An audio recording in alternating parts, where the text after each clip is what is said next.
Hello and welcome to Stockton Junction. I don't know if you've watched any of my previous videos, but I was modelling in N-gauge. Had a complete change of ideas and decided to move over to 00 gauge. And this is the basic track plan of my layout. Basically, I have a helix over here which runs to a lower level, with three main tracks coming through to the station area and coming round this side and obviously all the way back round to another helix, which then runs underneath the board round here, back round to the helix here, and then back up again. So I'll have a lot of storage area for trains, locos, that sort of thing underneath.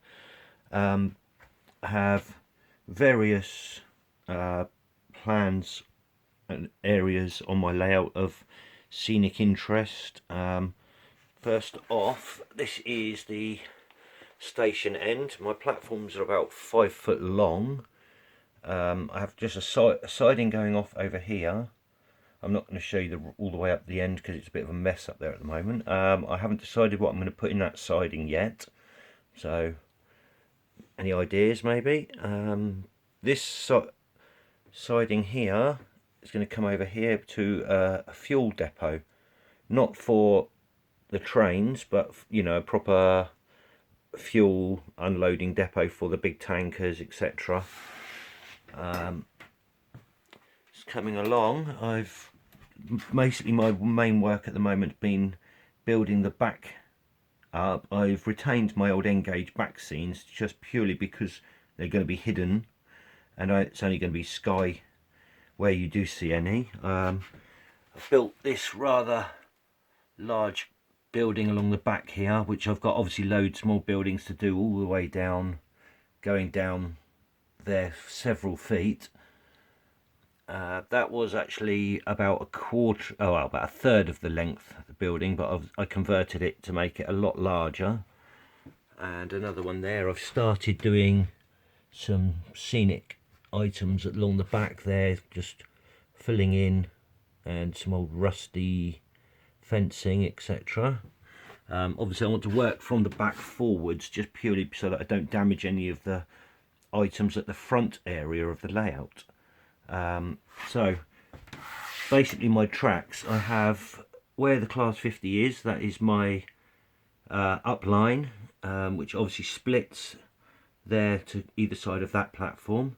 There will be a second platform in that middle section there, where the 4-car EMU is sat. That will be the down line. Obviously that splits here to go into one line again, and then the third line there is going to be like a freight line. That does again split, as you can see. It comes in over here from the helix, splits there, goes off down and through. Where it splits, that is basically a long siding. It does continue through and join back up underneath the back there, but it's long enough so that I can run a tanker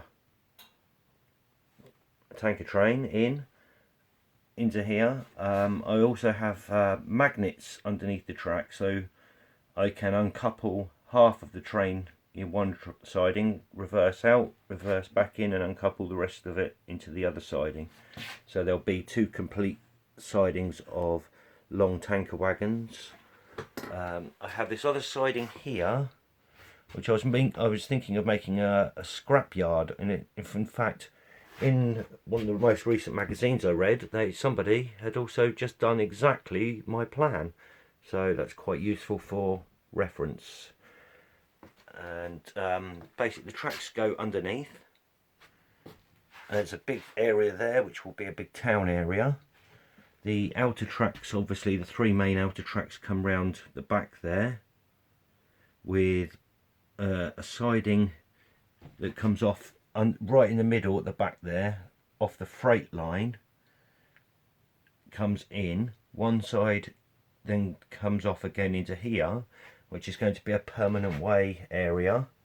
So I'm going to have like wagons with a stone area there, and a digger so to load the wagons, you know, for ballast trains, little car park and a little permanent way building there.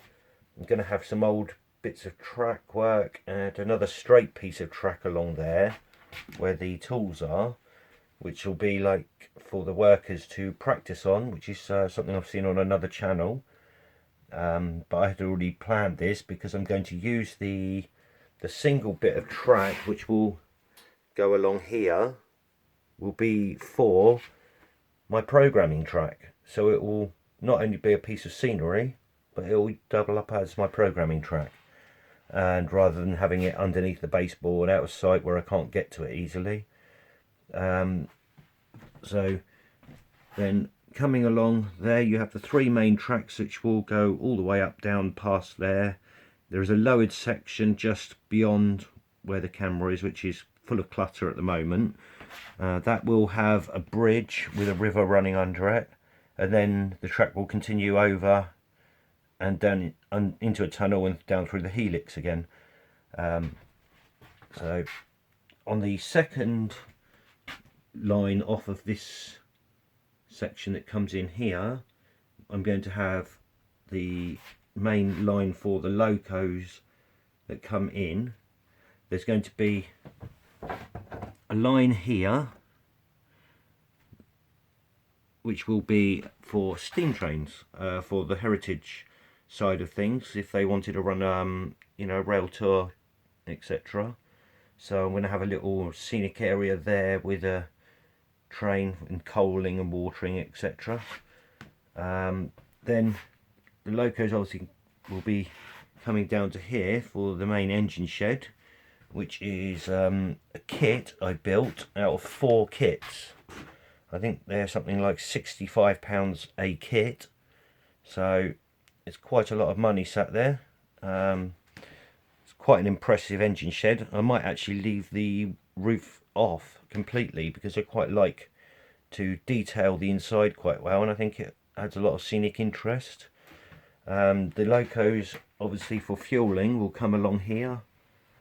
They'll come into here and into this right hand track there, where there will be a couple of fuel points here and here. This section here, these are my magnets underneath the track for uncoupling.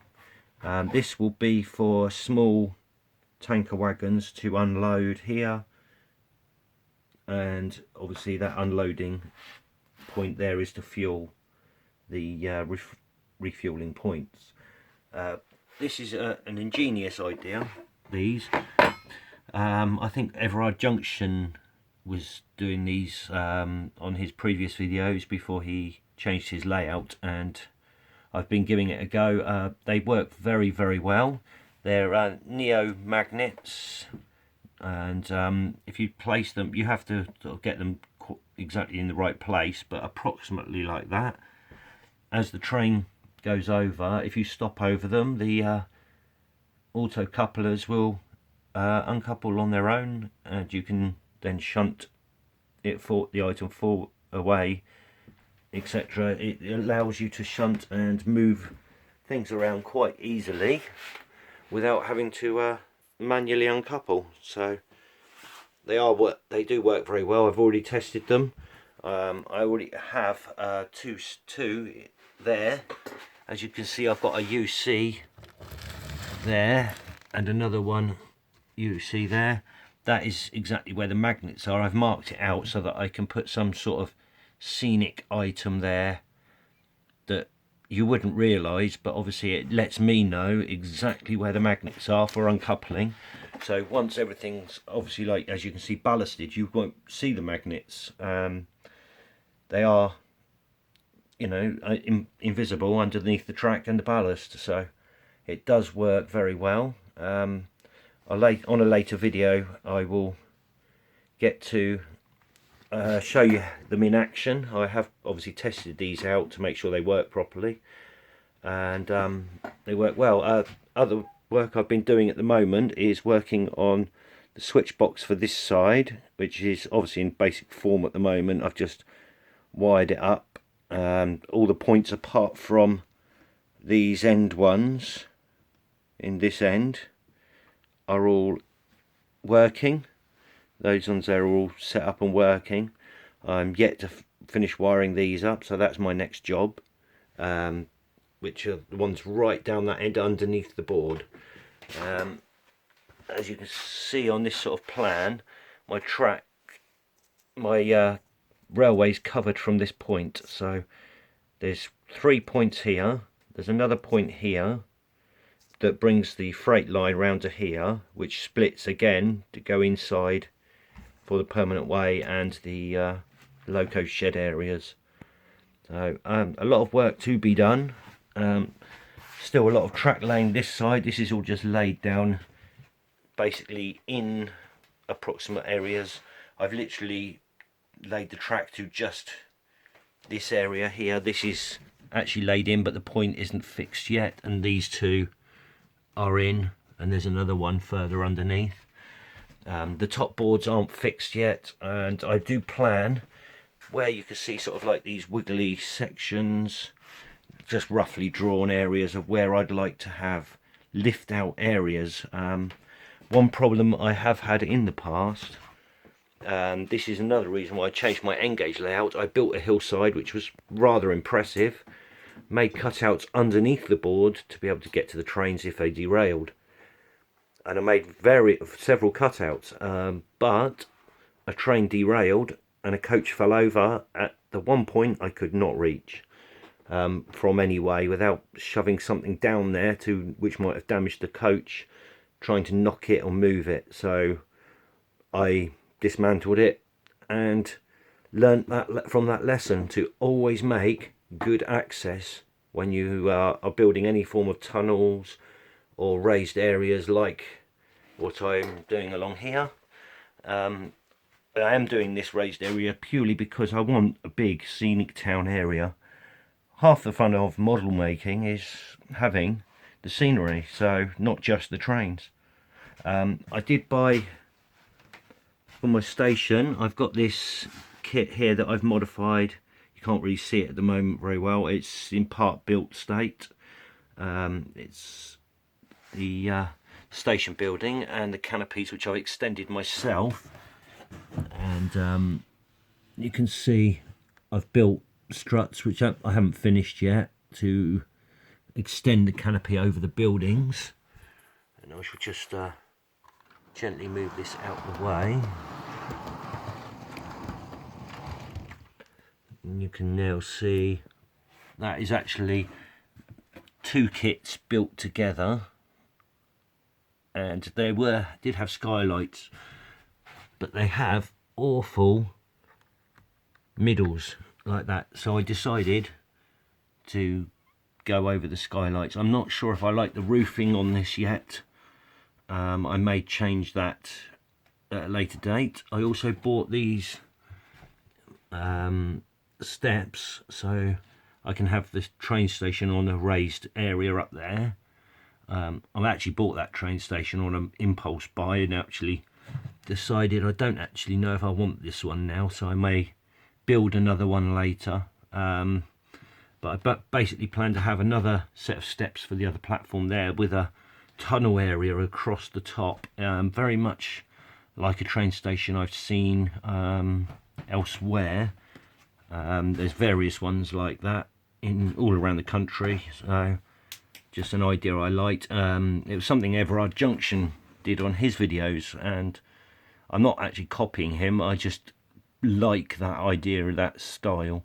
It saves me having a station in this area in front of or behind the layout, so that I can have more scenic items, other items here, and more track work. Obviously if I didn't put the station at the top there, I would lose a lot of space here, and basically I wouldn't have had as much scenic items. I've got so I'm not very good at doing these videos, not always know what to say, but I'm getting there slowly. There's a lot of work in progress, a lot of work going on behind the scenes. Most of the wiring is taking up the time at the moment, and obviously, like I said, I've done this whole section from here all the way down to there where the train platforms is all wired in, all the points are wired, and obviously it's full DCC control that I'll be running. I'm using a Dynamis Ultima system. Not sure if I really like it yet. I may have a go at the computer controlled system as well yet, or I may look at changing over, as I've had some issues with the Dynamis, so I'm not really sure what I'm going to do with that yet. Going to have to look at some reviews, I think, at other systems, but being a rather expensive part of any model railway, I think I'll have to give that some really, good thought before I proceed. But for the moment, it works and it does what I need it to do. And I don't know what else to say at the moment. There's not a lot else to show you. A lot of the work I'll be doing now is on this backboard here, building the more buildings to go there. Then I can start doing the ballasting and the scenery side of the track work coming forwards. I've got all the cable trunking, etc., like that there. All needs to be fitted in. I've got to put all the signalling in as well. I am going to have all my signals with little sensors, so as the train passes they'll automatically change on their own. No fiddling about, messing around. It will literally just be one sensor just after a signal, and basically it reads that the train's passed, changes it to red, and then puts it on a timer to go back to green again. So very simple, very easy to do. As I progress and I get onto that, I'll do a video on that side of things. As I said before, I've got that siding coming off at the platform from the train station there, coming off down here. It's quite a long siding, goes all the way down there past the wire, or just to there, past where the wire is. That's for all my points that I'm yet to wire and install. So obviously a lot to go on there. As I said, I've built this helix here. It's about 4 foot wide, it's quite big, and it goes down quite low as well. Still yet to build this one. I have cut out all the wood, but I haven't made it yet. So but going back, as I explained to you, it comes around here. This section here will be a bridge. This is a lowered section. I'm going to have a river and a mill there. I'm also planning this section here goes into a tunnel here, and again another tunnel here, so that this section is hidden. I'm also planning a raised section here above the helixes, leaving me access to get in, obviously in case there's any issues. But the raised section there will be a countryside section with various fields, farms, maybe a village, etc., that sort of thing. So that's obviously a long way off in future projects yet, as I'd like to get the main point work, track work finished on the main layout first. I'd like to get some of the scenery obviously finished on this side, just so that it looks reasonable, and I can have a few running sessions shortly. Obviously I haven't built the other helix yet and done all the underside, so I can't have a full circuit, although the trains are running on this section.